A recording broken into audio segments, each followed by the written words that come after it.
Hello, inquirers, and welcome to another diatribe from your host of Podcast for Inquiry, Leslie Rosenblood. I want to start by saying that what follows is a personal opinion and does not reflect the Podcast for Inquiry team, anyone else at the Centre for Inquiry, or the official position of the Centre for Inquiry Canada. This is just me talking about something that's on my mind. I'm hoping you find it interesting. I'd love to hear your thoughts. Please feel free to leave a comment or contact me at podcast@centerforinquiry.ca. Love to hear your thoughts. What I want to talk to you about today is what I consider to be the massive hype around the AI industry. And for those of you who haven't been listening to a lot of Podcast for Inquiry, let me just tell you that I am unabashedly pro-science and that my general temperament is pro-technology, though the latter sometimes comes with a few caveats, as you can probably see with my previous conversation with Paris Marx a couple of years ago. Now, I'm old enough to remember the dot-com bubble at the turn of the century. At that time, anything internet-related had its stock go up and up and up. Losses didn't even matter anymore, business pundits claimed. In fact, in a strange inversion of standard economic logic, the larger your losses at that point, the more valuable your company became. And this was made true in a sense for many companies. Some companies that had never turned even a penny in profit were being purchased for billions of dollars by other companies that wanted to partake in the hype cycle. Now, some companies cashed in on that mania in a rather ham-fisted way. One firm renamed itself videos.com, and so it actually had the domain name videos.com.com. But all of that came to an end in 2000 and 2001. Many companies went bust. Investor losses were huge in the hundreds of billions or trillions of dollars. Firms that were bought for billions were sold for millions. And I saw the same thing happening in a different industry about 8 years ago. Bitcoin, or more generally the blockchain, was, we were told, going to change everything. Money was being poured into anything blockchain related. I was working at the time at one of Canada's largest banks, and had a whole section of the floor that I was working on dedicated to researching how to incorporate blockchain into any and all of its products and services.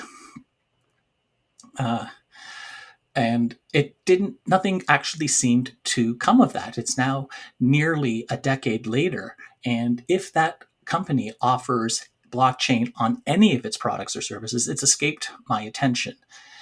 So even now, to this day, I can really only think of 3 uses for cryptocurrencies.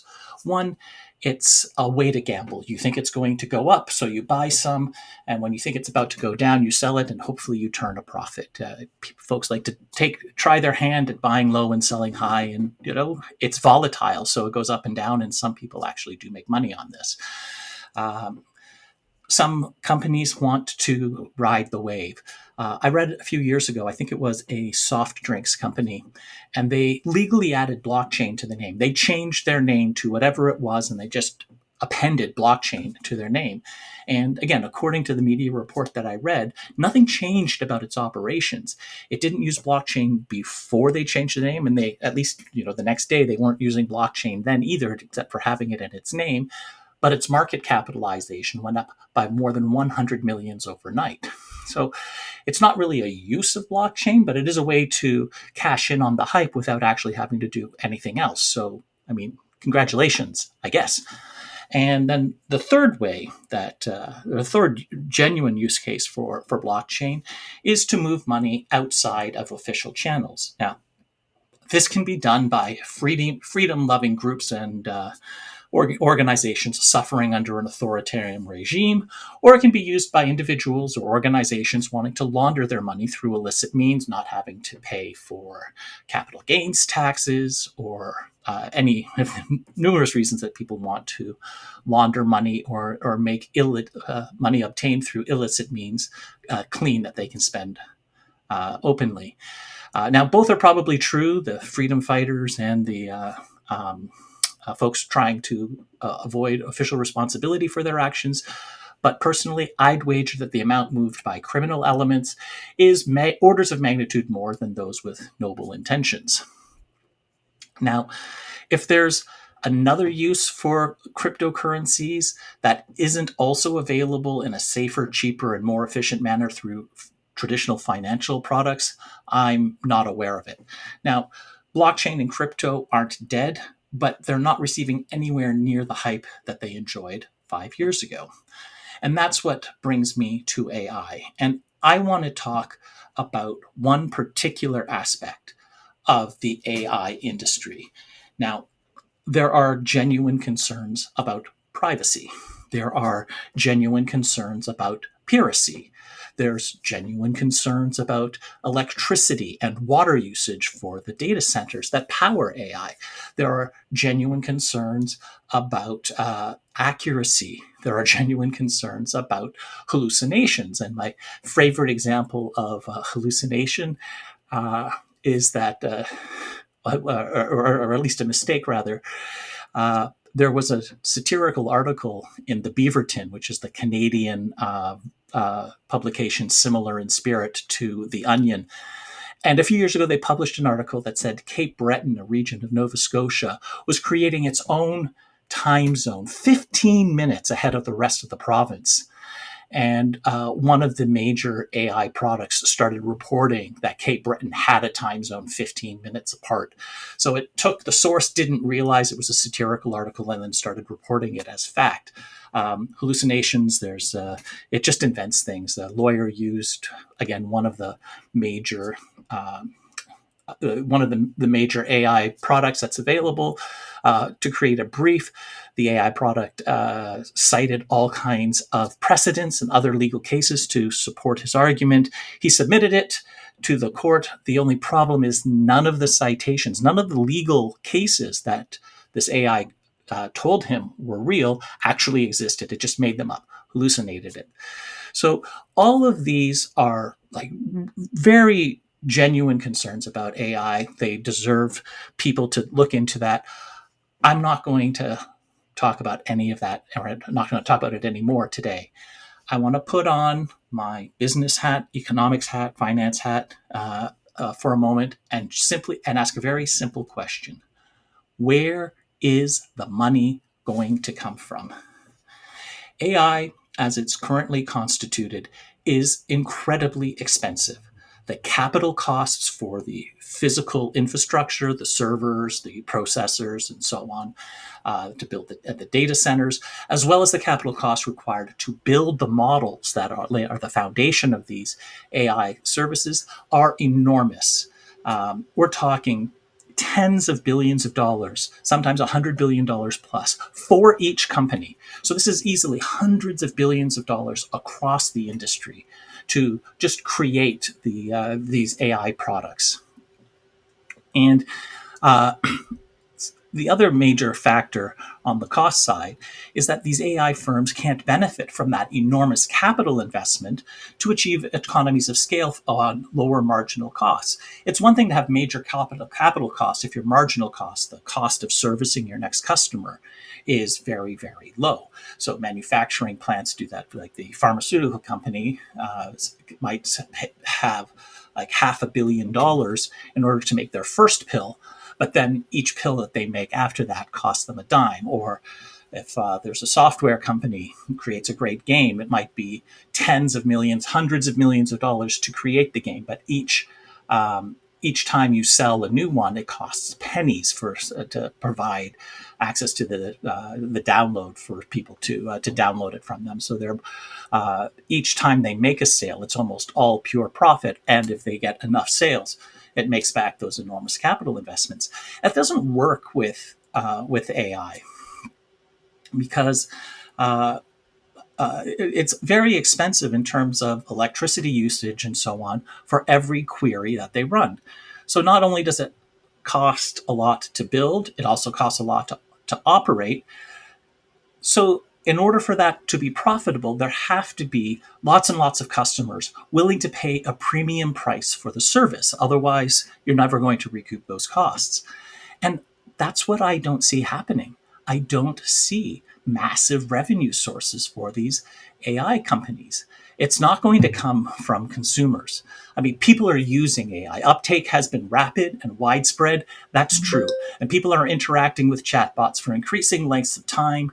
But all of this is when the AI companies are offering their products as a free service.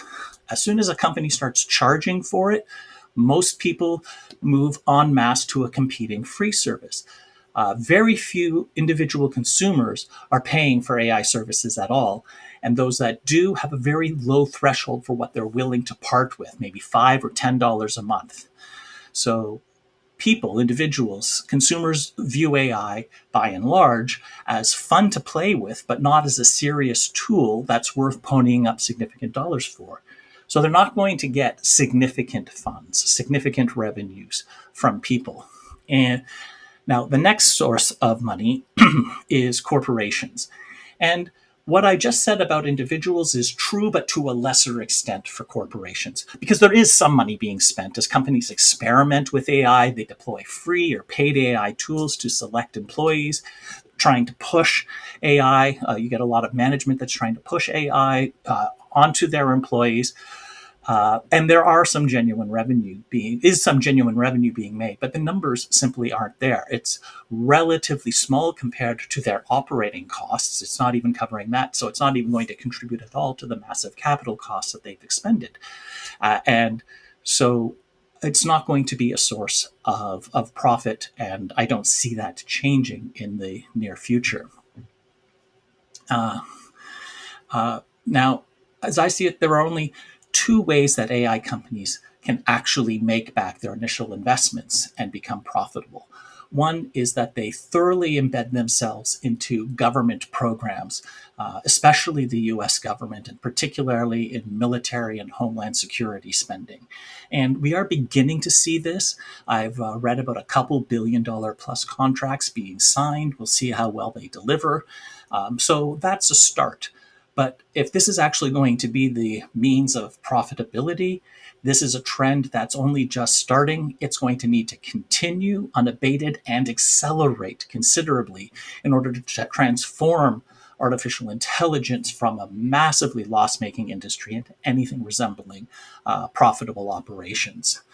The second way that I've read that I can think of, that it is just at least conceivable that AI might be able to turn a profit is if one company is actually able to create a genuine artificial general intelligence, or AGI. And that's a computer that can actually think. And if that actually does happen, then the company can simply ask the AGI, how do I become profitable, follow its instructions, and boom. At the other end comes lots and lots and lots of money. But I don't see that happening, and here's why. Most AI systems today, they create text or audio, images or video based on probability engines weighting massive amounts of input material.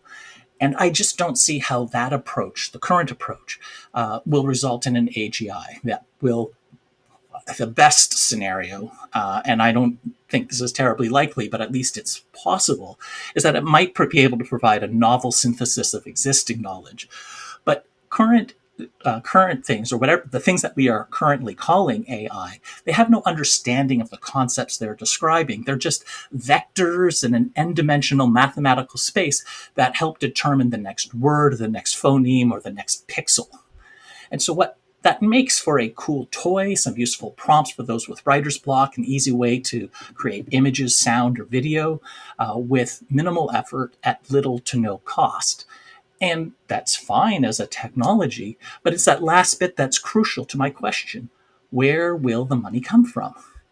If it costs tens of billions to build the infrastructure, and then $10 for an AI system to create a short video that someone has paid a couple of dollars for, how will they ever become profitable? In my opinion, either something is going to dramatically change in the fundamental economics of the AI industry, or we're going to look back on these past few years as a massive bubble on par with the Dutch tulips in the 17th century, the US stock market in the 1920s, the Japanese real estate market in the 1980s, the dot-com craze, and cryptocurrencies. So thanks for listening. I would have loved to hear your thoughts and reactions. Please feel free to email me, podcast@centerforinquiry.ca. I'll speak with you soon.